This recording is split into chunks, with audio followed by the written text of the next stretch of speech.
नमस्कार. महिला आरक्षणावरून बरंच राजकारण या आठवड्यामध्ये घडलेलं आहे.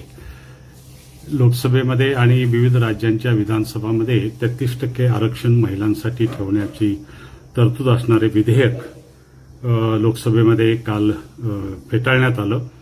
खरं तर हा केंद्र सरकारचा मोठा पराभव आहे. पण 2/3 बहुमतानं हे विधेयक संमत होणं आवश्यक होतं, कारण घटना दुरुस्ती आहे. त्यामुळं सरकारने बहुमत गमावलेलं नाही. त्यामुळं सरकारने राजीनामा देणं किंवा काही राजकीय अस्थिरता निर्माण होईल याचा काही संबंध आता नाही.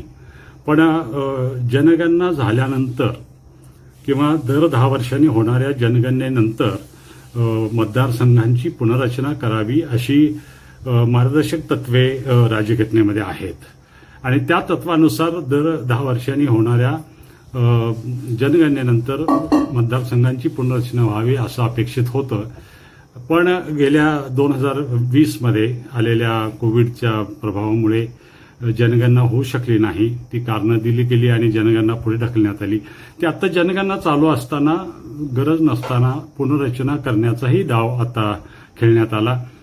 जी लोकसंख्या लोकसभेची आहे त्याच्यामध्ये 33% जागांची वाढ करावी आणि विविध राज्यातल्या विधानसभांची 33% वाढ करावी, सदस्य संख्येची 33% वाढ करावी आणि त्या महिलांसाठी राखीव ठेवाव्यात. अशा प्रकारच्या मतदारसंघांची संख्या वाढवणे, पुनर्रचना करणे आणि महिला आरक्षण असा तिहेरी संगम त्याच्यामध्ये करण्यात आला होता. आणि मला वाटतं की त्यामुळेच त्याच्यामध्ये मतभेद निर्माण झाले. महिलांना 33% आरक्षण देण्याबाबत सर्वच राजकीय पक्ष सहमत आहेत. पण मतदारसंघांची रचना बदलणे आणि संख्या वाढवणे याच्यावरून जे मतभेद तयार झाले, त्यावरून जे राजकारण घडलं, त्याचा आपण उहापोह या निमित्तानं केलेला आहे.